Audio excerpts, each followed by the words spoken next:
Welcome to episode 113 of Broad Street Hustle. Back with you to host tonight's show, Tommy Nanny. I have the normal cast of characters here. Jason Sayada.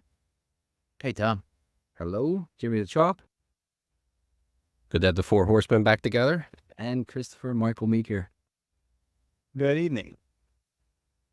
Not much really to talk about in the world of sports right now. Obviously we had an NBA draft last night and then late afternoon for the second round today. So the Sixers did make two picks. There was a couple guys that, have moved along for other teams. So we'll discuss that, and then we'll finish with a little fun segment where guys will go around name top five guys that they've seen for each team, Phillies, Eagles, Sixers, Flyers, in their lifetime. So obviously guys like Will, aren't going to be on the list. It's guys you've actually watched. So let's kick it right off. I mean, Sixers drafted, I'll actually kick it to Meeker since he's the Duke fan wearing his Duke hat right now. The Sixers drafted McLean out of Duke, 6'2" guard, shoots well. Some people said he's the best shooting percentage or whatever in the draft. Meeker, what's your thoughts? Yeah, I mean, I've probably watched at least 80% of his games because I don't miss a lot of Duke games. And I guess the best comp I can use here, being that he was a Duke player, is Redick, JJ Redick. I mean, that's the type of player you're going to get here. Maybe a little bit more physical than a guy like JJ Redick. But his strength is essentially his 3-point shooting, which we have been talking about over the last 3 years that they've been missing. Now, of course, he's a 20-year-old kid. I don't expect him to walk in, this year and make a big difference, but we'll see. I mean, he doesn't have to play with the ball. I think that's why it could be a good fit for the Sixers, since Maxey seems to, play better with the ball in his hand. Defensively, I don't think that's one of the things he's going to have to work on. Although I am a Duke fan, I wasn't really hoping that this was the pick. As a matter of fact, the next pick, which was Dalton Connect from Tennessee, was my pick at that moment in the draft. I thought that would be a better fit for the team. A little bit more of a physical guard, can mix it up a little bit under the net, where McCain's really not that kind of guy. But could he fill a role for the Sixers? Absolutely. He's obviously not a project. I wouldn't call him that, but these are one and done players that are being drafted in the NBA these days. So it's going to take him a little while to mature. Little eccentric, which we were talking about off the air. Does little things with his nails, before the game. I don't know what that's all about, but I think he's an intelligent basketball player, is what I'll say. I mean, which a lot of Duke players are, and I think he'll blossom with the Sixers in the right role, if they use him in the correct way. And I'm not disappointed with the pick, but I thought there was a couple of guys that they could have drafted that came after him in the draft that might be a better fit for the team, like Connect and Terrence Shannon. But good pick. We'll see what happens. What about you, Chalky? You got any thoughts on that? I mean, just going off the scouting reports that I've seen, because I watched maybe one Duke game this year, if that. Didn't watch a lot of college ball. So high basketball IQ was something that was said repeatedly. And, the Sixers haven't necessarily had a ton of those guys, so that's positive.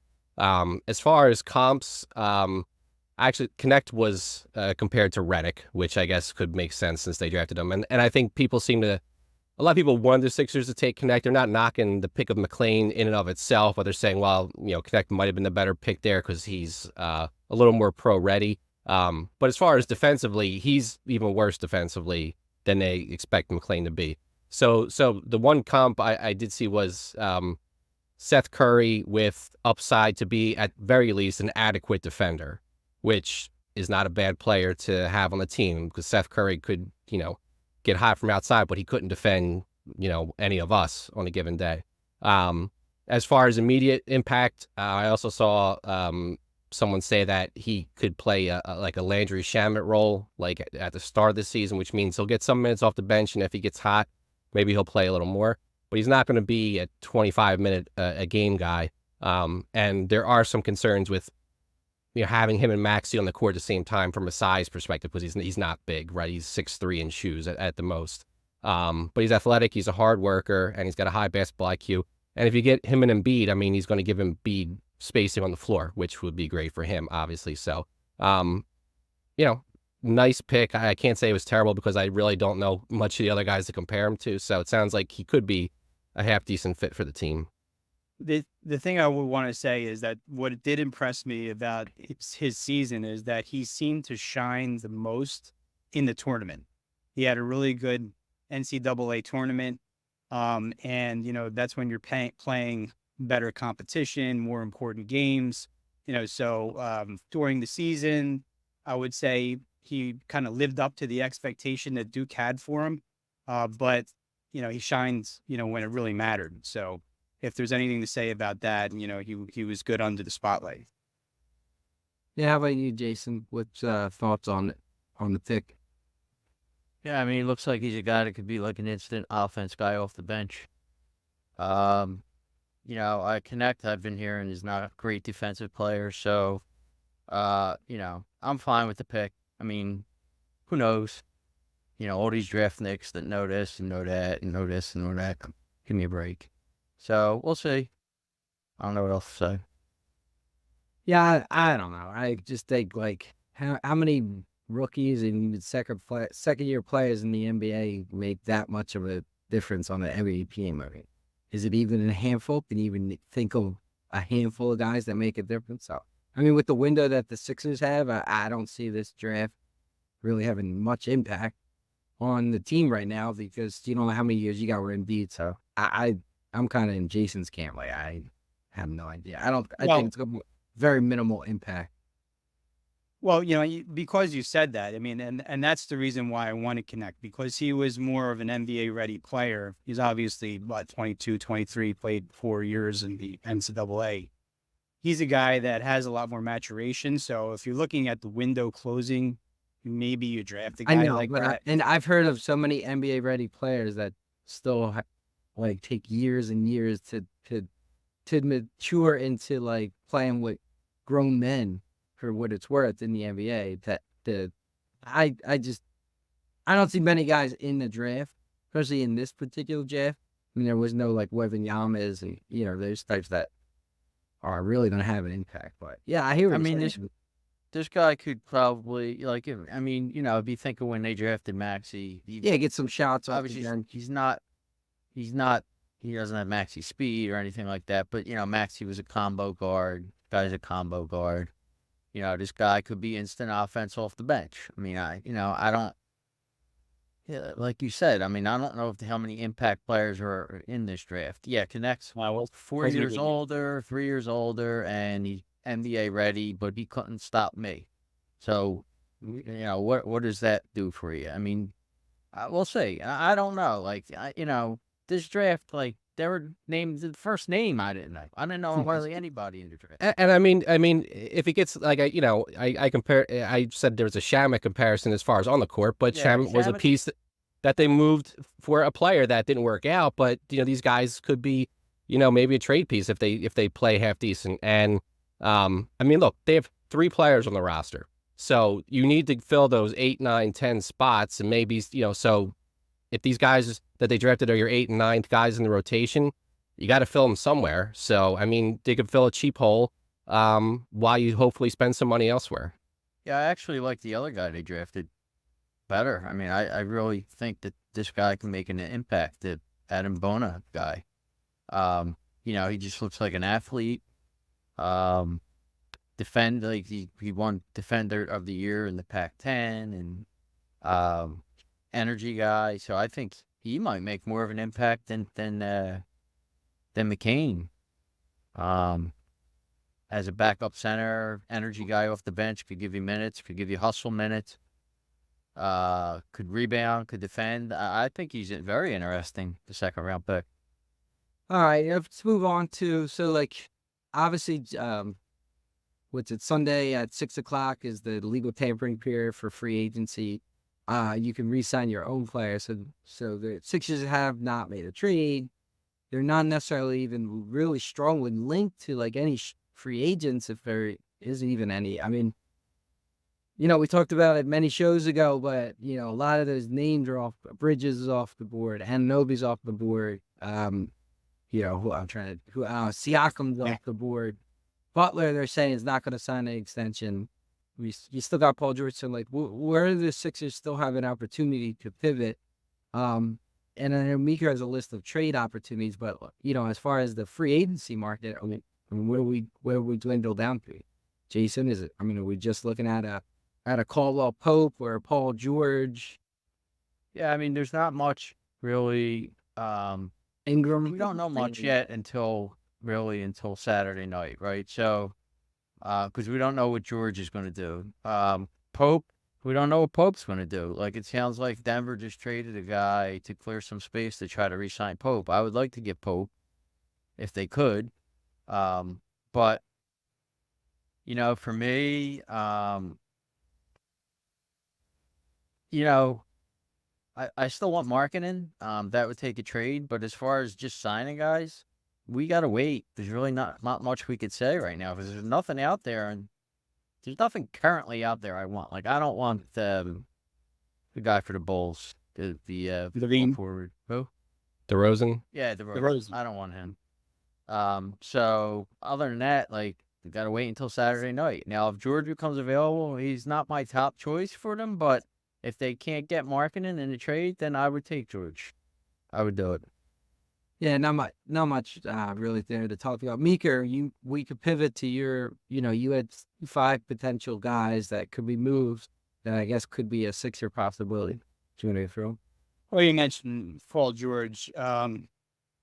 We've talked about it in previous shows, that do we settle for a guy like that? I mean, this was the year that the Sixers were going to make some big moves, and he seems to be, of all the guys that are available, maybe the biggest move you can possibly make. But aside from him, there's some guys that if you look on, I'd say a plethora of different sites that I'm hearing could be dealt. We'll start with a guy like Brandon Ingram. Brandon Ingram, does he fit? I mean, everyone fits right now because you don't have a roster, but would you like to see him in a Sixers uniform? And I'll start with Chalfie.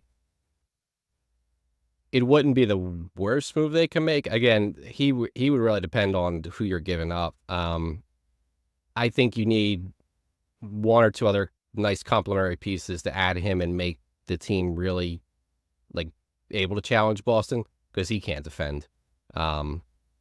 So he would be. I mean, if you had to do something and you were desperate, he would be maybe at the bottom of the list of guys I go for. But I'm not super high on him. But I wouldn't be like it's the worst trade ever. Check. No, I don't want Ingram. I don't like him. I think he sulked last year. He got taken out of the rotation, which is, bad news number 1. And then he sulked about it, even when the team was winning in the playoffs. So if you look at his stats, he's every other year he's good, way inconsistent. He's not a great defender. Don't want him. I would be very disappointed if that's one of the moves they make. Tom? Yeah, I mean, I just think if you got a guy like Ingram, he's almost like a roster filler to me. Like Chalky said, you're like, do you go into the season thinking they have a legitimate shot to win a title with Maxey and Embiid and Ingram as your guys? I don't.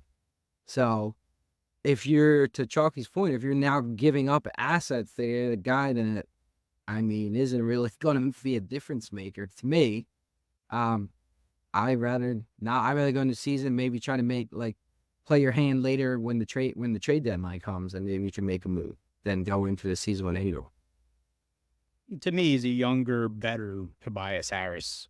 But, I guess Tobias Harris might be a better defender, believe it or not, than Ingram. But he'll give you this. He'll give you the scoring. If that's what you want, that's what he'll give you. The only thing, you got to give Boston credit because how many games in the playoffs their offense didn't win the game for them. Their defense won the game for them. You know, so you can't just go into seasons like, oh, this guy can score, anybody can't defend. Like when you get a guy on the court that can't defend, it hurts you a lot.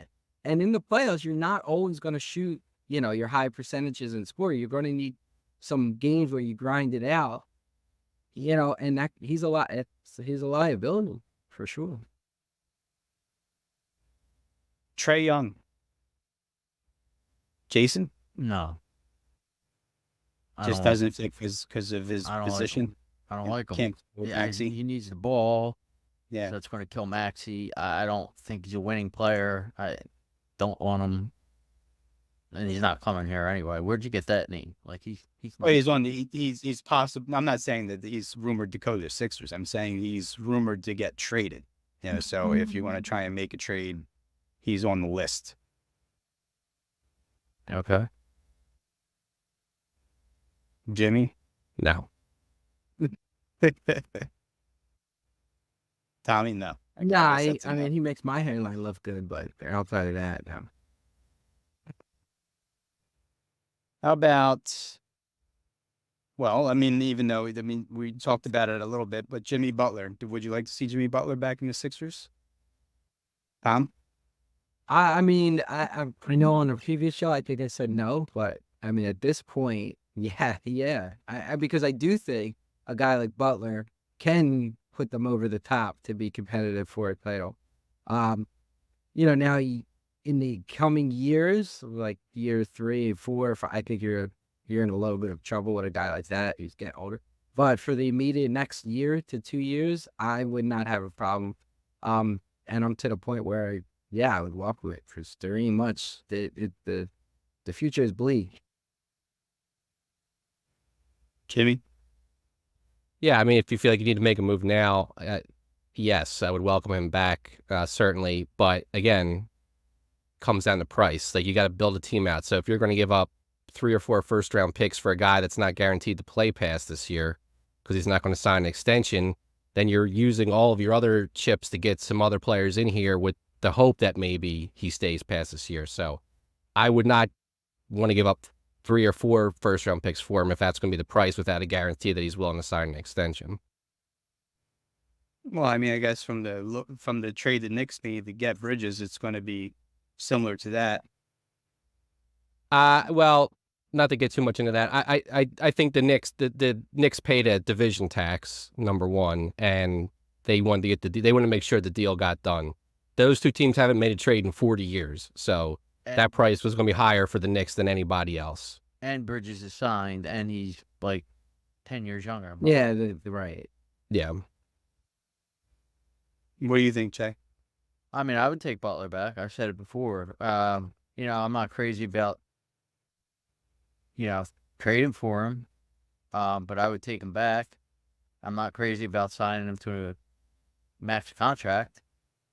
But, if you're trying to win next year and the year after, and then the window closes after that, then yeah, I would do it. I mean, he would be a consolation prize because there's one other guy I want. But yeah, I would do it.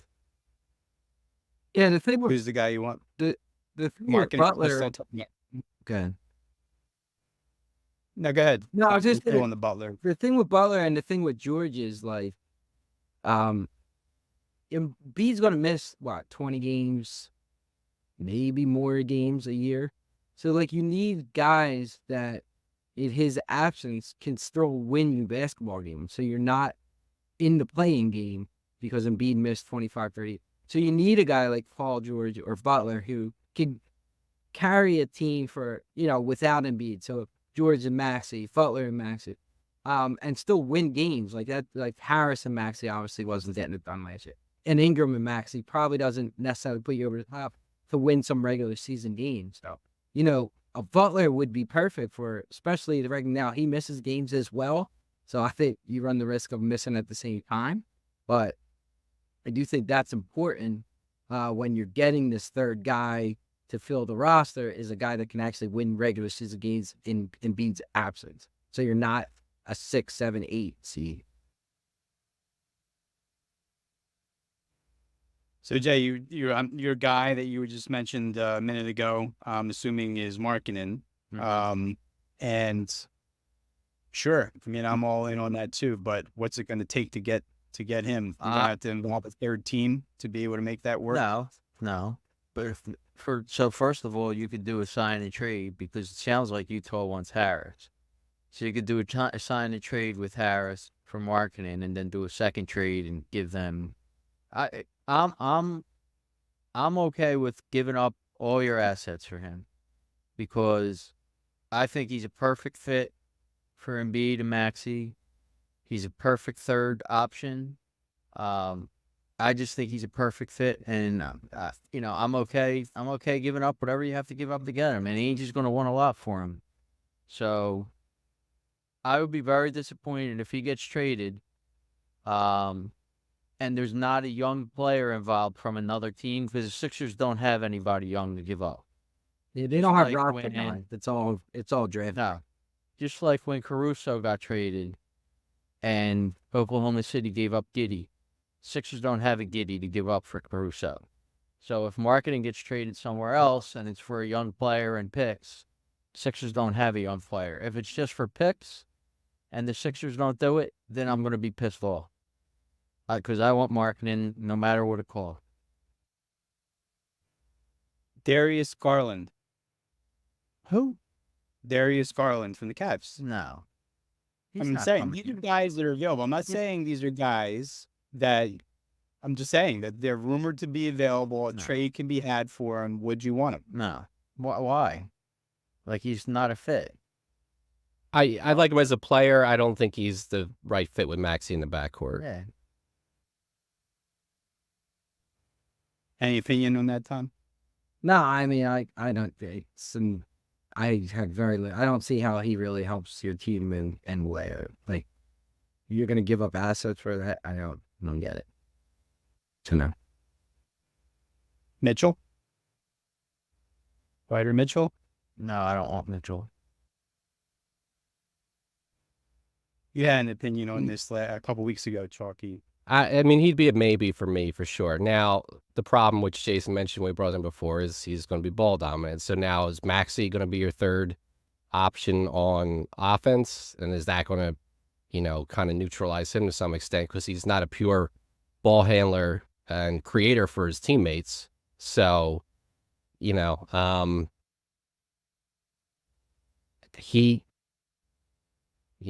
wouldn't be against the idea, but he's not the perfect fit for sure. What they need, right, is Right, I was gonna say you got to look at what they need.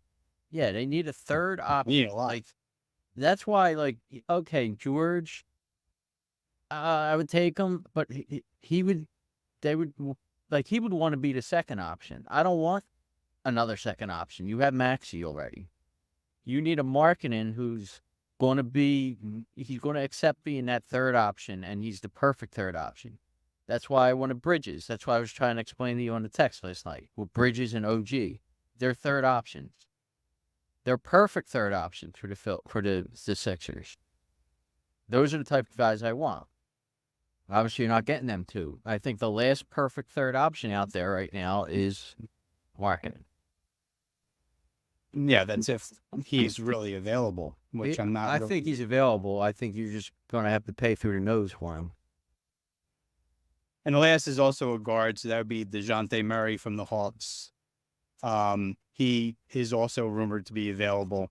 But again, another guard, another guy that basically plays the point. I mean, if you want to move Maxey off the point. He'd be a better fit to me than Young because I don't think he's not that he's not ball dominant because he's going to be a point guard, but I don't think he's as scoring dominant as Young would be. So, like, he would be a better third option because then you could move Maxey to because I think Maxey might be better off the ball.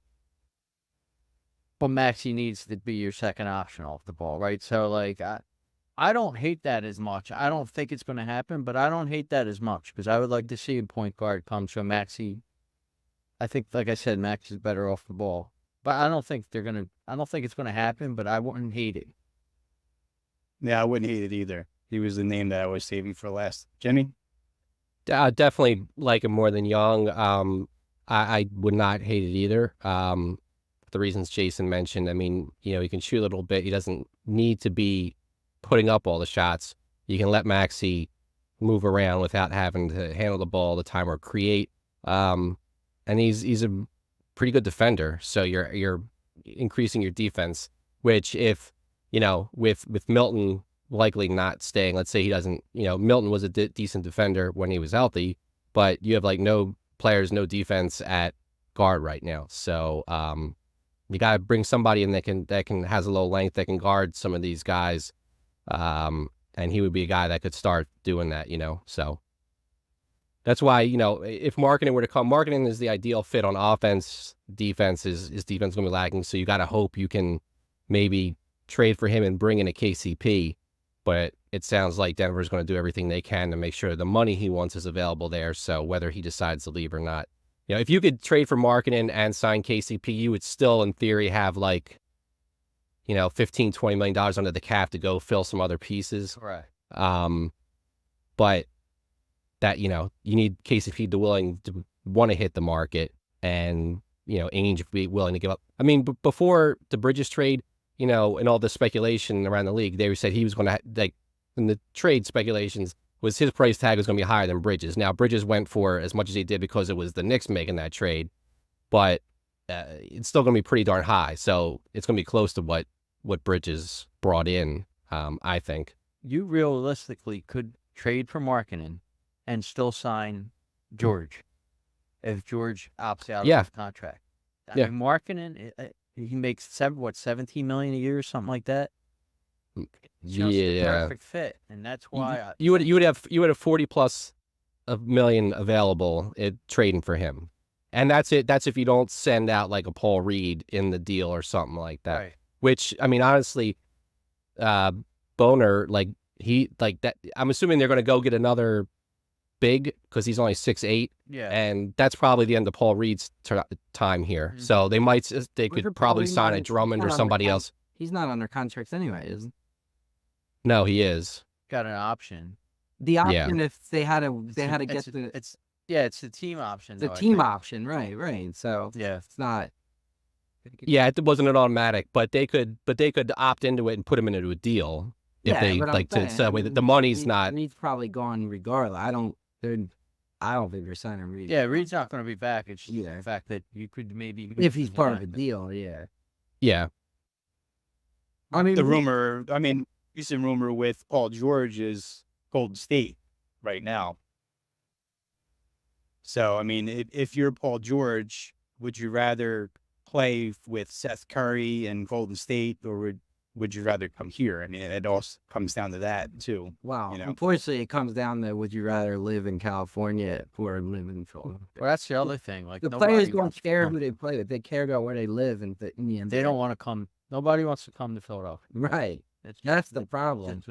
That's the biggest problem. You're right. Yeah.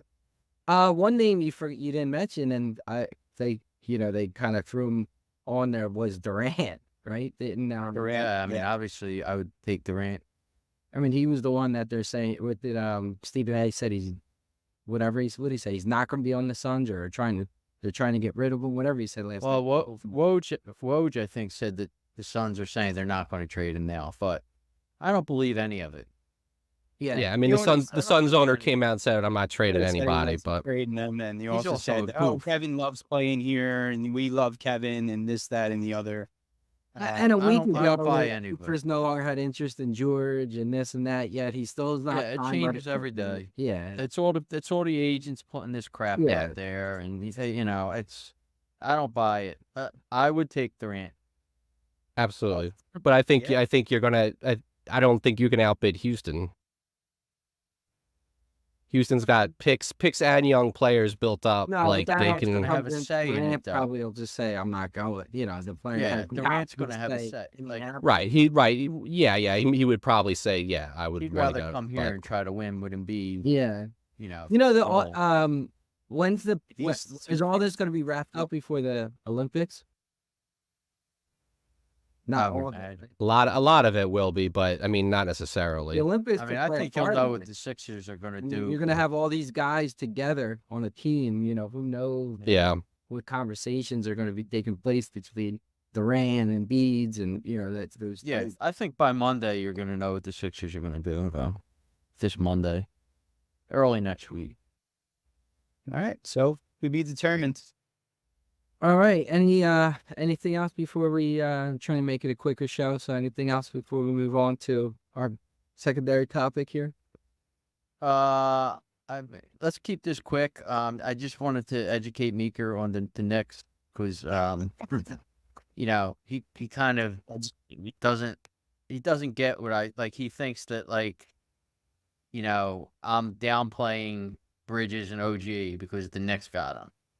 What my point is with the Knicks is, yes, they're very good players that they got. They're both third options. The Knicks still don't have a second option because Randall stinks. You might not think he stinks, but he stinks. He's a pig, all right? So now, my point is, when you go back and look at the last 30 NBA champions, at least, name me a worse second option than Randall on those teams. You're going to be hard-pressed to do it. You might come up with one. But Detroit. That's Detroit it. and Toronto. That's it. That's And it. Toronto. Detroit is it. That's the Well, only. Toronto. Toronto had Yeah, Lowry. I don't know. Toronto had Lowry and Siakam were better second options than Randall. No, but he was young then. I would take that if you said put one of them on my team. I'm taking that Siakam over Yeah. Randall. You could also argue Dallas when they won because they had Nowitzki and not much else. Yeah, Well, yeah. sometimes the primary point is- yeah, can carry the other options. But Correct. Dallas had Nowitzki's a Hall of Famer. Right. Dallas had Exactly. Nowitzki. Yeah. As much as I love Brunson, I'm still not ready to anoint him a star in the league. I mean, he has another year like that, then yes, but you got to be sold that he's a number one option. Yeah. So all this, I don't buy the New York propaganda that I guess you're buying, Meeker. Yes, They if built they a got team. They have better, $250 million Carrying- up in guys that can't win a championship, and a team that it makes them better, but they're not winning a championship. winning- with. Well, they're not As getting a currently- championship because the Boston Celtics are in the East. No. I No, mean, they're it's not a- winning a championship as currently they constructed. lost to the They're not. Pacers last year too. Me And then this other text thread that I was on was killing the Sixers last night. They haven't done anything yet. They have 3 guys signed on their roster right now. Yeah, but we were going through what options they have right now. But and what there's changed? not a great Bridges. year Bridges that's that. Bridges didn't want to come here. He wanted to go to the Knicks. What else changed? OG. OG wasn't leaving the Knicks. Well, it sucks that the team that you're behind is the ones that that are signing the guys. I that you would understand, want. but that stuff they weren't getting those 2 guys. They just weren't. Yeah, we wanted Bridges. He didn't want to come here. He wanted to go to the Knicks. And OG, they had his right. So nothing's changed yet. Siakam re-signed with Indiana. I mean, There's there's no. nothing they could do yet. Yeah, I mean, that's the thing. The guys aren't hitting the market, so you got to make a big splash trade, and that Everybody- Bridges wasn't an option. Killing Morey. Well, give him a chance. Listen, if Morey signs Ingram or trades for Ingram and Jeremy Grant, yeah, I'm going to be disappointed next week. If Markkinen gets traded and they could have given up what was given up to get him and they didn't, yeah, I'm going to be pissed off at them. Give him a chance. That's Well, what the I'm problem saying. this year is the assets that they have available are just draft picks, and NBA teams What did the don't Knicks want give up? mid-round draft picks. What did the Knicks give up? They gave up draft picks, but Okay. again, it's for a guy that wanted to go there to play with his 3 brothers from Villanova. But they gave up a ton. Yeah, They gave over up- they Well, they're in to win, and I can't. I mean, you have to applaud them for that. yeah, but they way overpaid for a guy that isn't necessarily even your second best option. And I'll give you one more point before we get off of this. And you guys know how much I like OG. We would all be killing Morey if he gave OG a max contract, $41 million. We just would. Oh, he doesn't deserve the money. We would be killing Morey for that. So, bottom line. I don't Educated think- now, Meeker? I don't think they have a team that can possibly win the championship. So, They're a very good team. right, yeah, Uh, they're flying. You know- They hustle like the They're- thing. They have a lot of depth, but it's all depth of like good players, but not great. if they get rid of Randall and improve at that position, then they might be tough. They might be really tough, and they might have a chance. But until then, Nope. Okay, let's go to our second. So top 5 guys. Like, so just to clarify, Jason, you guys. So is it like you think the fun like So like to watch or like the best players? so I mean like in the era. So like all right, I'll give you me and Meeker. Like I would say when I was 7 years old is when I really started to know what I was watching. All right. But when I was 7 years So old, so that you're eligible to say Wilt then. no. So when I was 7 years old, so Yeah. before that, 79. All right. Um, Pete Rose was at the end of his career, so he's not going to fall into my. Right. You know what I'm So, saying? Bobby so is Clark, it like he's- here in Philadelphia as well? So like somebody goes on has a better career in another city, but he was No, I would say as a Philadelphia sports player, as a Philadelphia athlete. Yeah. okay. All right. So we'll just we'll start with the Flyers because it's hockey. So I know Jason, that was your heyday when Yeah. with sports back then. So give you first Yeah. crack at the Flyers. Yeah, and this is in no particular order because I didn't order these, but it's my top 5. So you got to say Lindros, right? I mean, he was one of the most dominant players ever. Mark Howe, for me, best defenseman the Flyers ever had, I thought. Bill Barber. Barber was coming to the end of his career, but he was still really good in the early '80s. Prop. I thought Prop was a great player. And Tim Kerr was dominant, right? So for me, it was between Kerr and Leclerc. I think Kerr was more dominant than Leclerc. Like Kerr was unstoppable. He had a 4-year stretch where like he was just a beast. You couldn't move him from the front of the net, and he was a monster. So those are my 5. Again, like Bobby Clark, end of his career. Obviously, Bobby Clark and Bernie Parent would be in there, but they were at the end of their careers. Lindbergh was only 1 year. Hextall really had only 1 or 2 really good years, so I can't include those guys. Giroux, don't get me started on him. We'll switch it up because Meekers is probably going to a little similar to Jason, so we'll give him the trophies to change it up. All right, so I followed the rules and ranked them 1 through 5. But my viewing really starts 88-89 season, so take that into account when I go through these guys. Number 5 for me, Rod Brindamore. He could give you 80 points, was a great defensive player, Selke Canada every year, and a heart and soul guy. We don't need his card. Put him at 5. Every single guy. We don't need every stat. Just keep in. I said less than Jason said on any of his players, and you're giving me a hard time. You did. 4 is Leclerc. 3 50-goal seasons, 2 40-goal seasons. Probably could have had another 50-goal season if Lindros doesn't get hurt. 3 was Recchi, single season points leader. Had 2 stints here, was productive almost up until the end.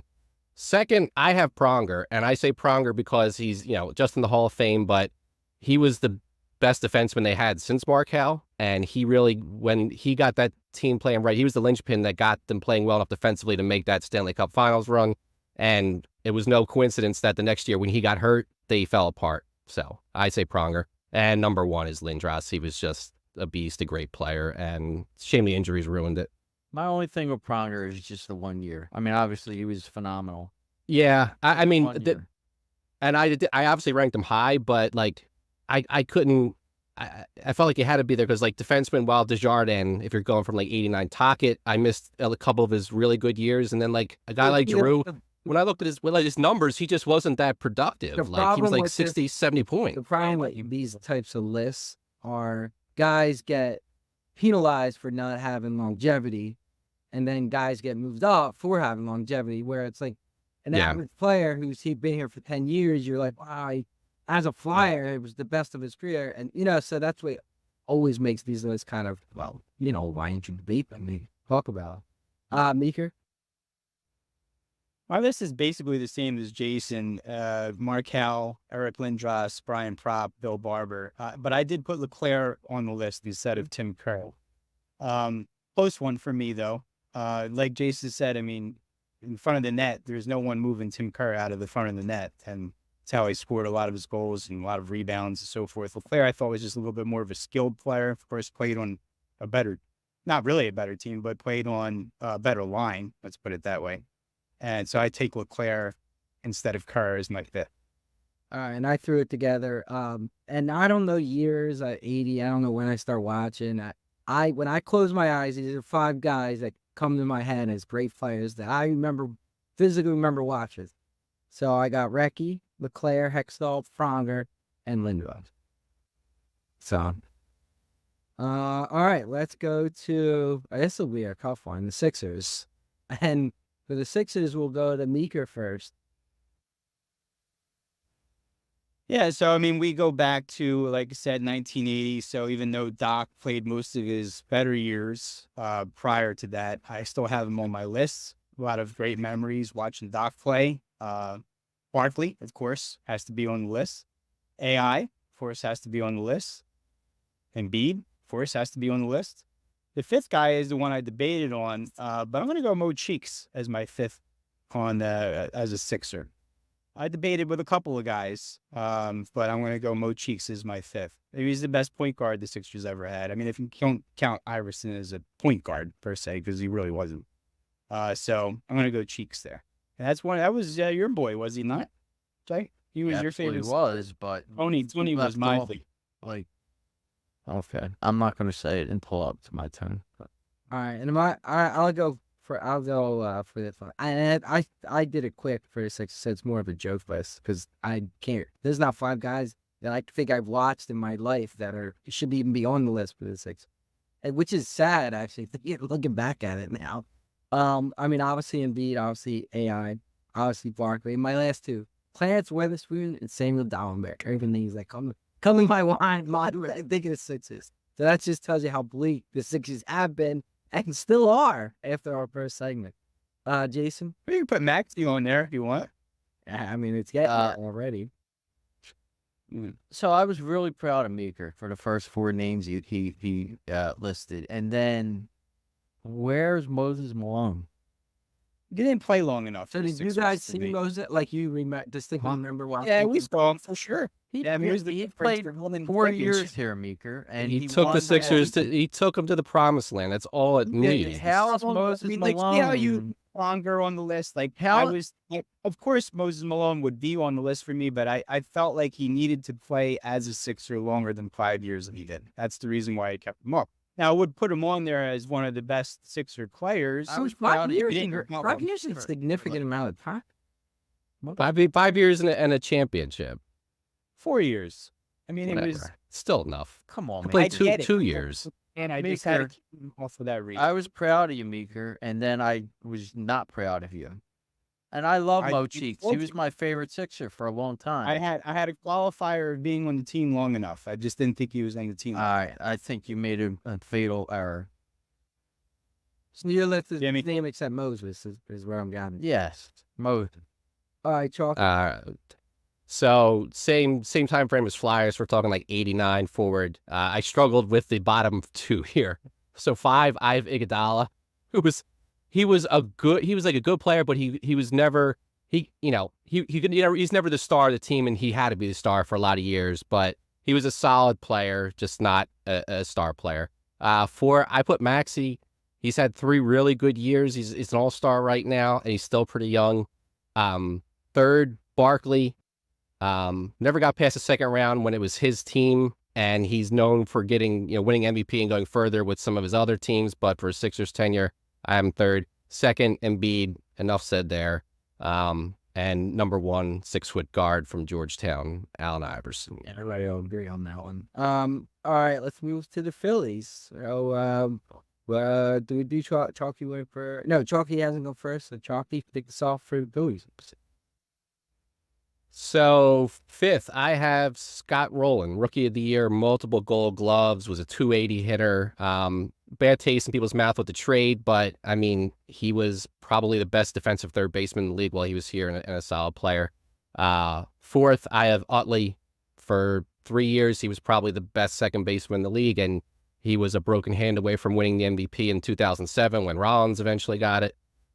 3, short-termer, but Roy Halladay, he was as advertised, and 2 of the best pitching years you'll ever see. 2, I have Harper. he's been here for 6 years already, which is almost half his career, which seems like ridiculous. But he's already won an MVP. He's not a lock yet, but he's definitely on a Hall of Fame career path, and he could certainly win his second MVP this year. So I have Harper as two, and since I started watching the Phillies in '86, number one has to be Michael Jack Schmidt, because that was the year he won his last MVP. So I saw enough Schmidt years to say Schmidt was number one. Yeah, I'll let Jason go since we've been doing the eras, switching it up. So Jason. Yeah, I mean, for me, it's Schmidt, it's Carlton, it's Harper. I have to throw Jimmy Rollins in. I mean, I think Rollins is going to be in the Hall of Fame at some point. And then the last one was tough for me because it was between Halladay or Schilling. Because Schilling was dominant, and he was dominant for a lot longer than Halladay. But Halladay had the 2010 season was just insane, and he was also good in 2011. I went with Halladay, but it was a tough one. But I went with Halladay. Yeah, I'll jump in. Yeah, I mean, the one thing with you, Chalk, here, like, you out of that 08 team, you put Utley on the list before Rollins and even Howard. I mean, it is a debate people all the Yes. time. I just don't see how. I mean, to me, Utley was the third person on that team behind Howard and Rollins. Well, I say Utley because Utley, I think gets in the Hall of Fame. He might get in the Hall of Fame before Rollins. And if you want to talk about MVP, he had a great year, but got shortchanged because he missed the weeks. This I Hall don't of think Fame, Utley in the Hall of Fame. I don't. Yeah, I think he gets there. I think know, Rollins I has do. a better chance at the Hall of Fame. Rollins is Utley. getting there. Yeah. I don't think Utley's. So yeah, I have Harper. I threw Ryan Howard in there only because, I mean, Howard for a stretch there was Barry Bonds, where, like, and he came up. You stopped, you watched television to see what he was going. You know what I mean? No matter what you were doing, you watched his at bat. Rollins, he was my favorite point of that era. Doc, and then I threw Dutch on there. I mean, Schilling, yeah, like Schmidt, I couldn't tell you I ever remember why. I had one. Carlton, like those guys. So, it probably Schilling if you really, I mean, thinking about it. It got tough there. So, but I just do Dutch. He's one of my favorites. Meeker? Yeah, so Schmidt's a given, Carlton's a given, Harper's a given for me, and Jimmy Rollins is a given for me. Now, Jason brought up Schilling, Holiday. Obviously, great choices. Again, I have this fire with being on the team long enough, so I kind of had to scratch off Halladay. So for me, it came down to Schilling or Chase Utley, and I chose Chase Utley because, when it mattered, that guy stepped up in the biggest games. And I'm not saying they don't win a World Series without him, but they would be hard pressed to. You think he's the third best player on that run from 07 to 11? Look, I mean, it's hard to say that they win a championship if they don't have either one of those three guys. But for me, when it counted the most, Utley stepped up the most, and that's the reason why I put him on the list. You guys put Utley on the list because he ran hard the first phase. Let's be honest. That's why. No. That's why he's on the list. Or look at his stats. He embodies more of your Philadelphia mindset than Jimmy Rollins, although you have Rollins on the list. But I had a guy. that's why he's on. I have a friend of mine who's a really big New York Mets fan. And, obviously they had a lot of battles with the Mets during those years. He said no one on the team, and he's a really good baseball fan. No one on the Phillies team of those years scared him more stepping up the plate than Chase Utley. Because whenever the cards were down, he always came up big against the team that you needed to come up I'm big just with. curious, is there any statistical information to back this up? Like, what is the average runners in scoring position? Or none, right? We're just going off of anecdotes. I got it. I do agree with Tommy that, especially that MVP year, but Howard was like must watch at bats, like just to see what he would do. So he was the most exciting of those guys for sure. It's hard to keep Howard off this list too. All right, let's wrap this up. We'll go Eagles. I'll throw mine out first since I have mine yet, and be real quick for me. Randall, love watching Randall. McNabb. He's the best quarterback in the Eagles history that I watched, and Reggie, because I do remember Reggie. I mean, he dominated.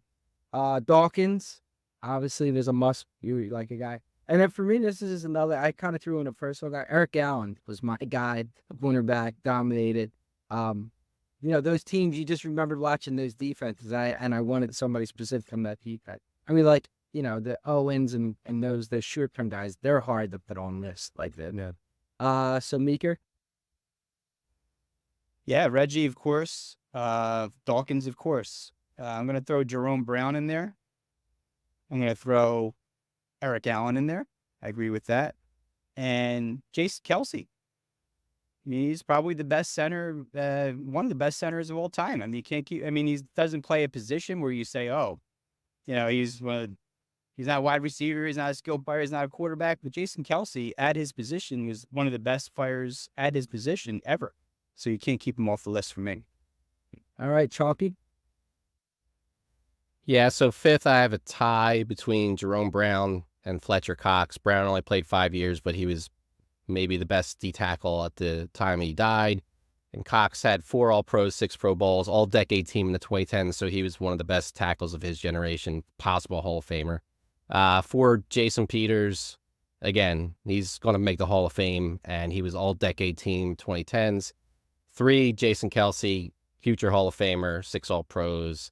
2, Dawkins, all those reasons. And number 1, Reggie White, who's in the conversation for the best defender of all time. But Allen was close to making my list too, but I held him off. You named, not you and Meeker, you guys named guys on their run that they Eagles, but didn't put McNabb on the list. And if McNabb's not on that team, they don't go to 4 consecutive championship games. They don't go to the Super Bowl twice. Like, I understand what you're saying, but if the question is best players we've seen play, we have like 5 Hall of Famers on the list. He's not all, and McNabb's not a Hall of Famer. He was as vital as maybe any of these guys, but yeah. I don't. I guess it depends how you approach the list. Jason, you want to wrap it up? Yeah. So Reggie White, obviously, Dawkins, Kelsey for me. I mean, you have to have Kelsey on there. Jerome Brown. I mean, that was maybe the best defense, one of the top 5 maybe of all time. And I put Westbrook in there. I mean, Westbrook was phenomenal for a good bit. But I mean, Mike Quick was another name I thought of. Like, I'm not crazy about Eagles quarterbacks. Like, Cunningham had too many flaws. McNabb was good, but I don't know, just too many flaws for me. So Mike Quick, or Brown, or Westbrook, like those 3 guys, I cut Quick out. Owens only had the 1 year, although it was phenomenal, so you can't really put Owens in there. But yeah. Okay. Episode 113 of Broad Street Hustle. I think next week we are covering. What do we finally decide? Well, we're hoping the Sixers actually do something, right? So that should be. Yeah, we don't know yet. We might throw a trivia contest in. We might just focus on if the Sixers do anything big. We'll have a week upcoming All-Star Game show, so like halfway point of Major League Baseball, which is actually today, right? I think this is game 81. But we'll have the All-Star. We get the Open Championship in mid-July. So, kind of the news stories will dictate a little bit of where we have to pivot to as well. So keep listening. Episode 113, Broad Street Hustle. Have a great night.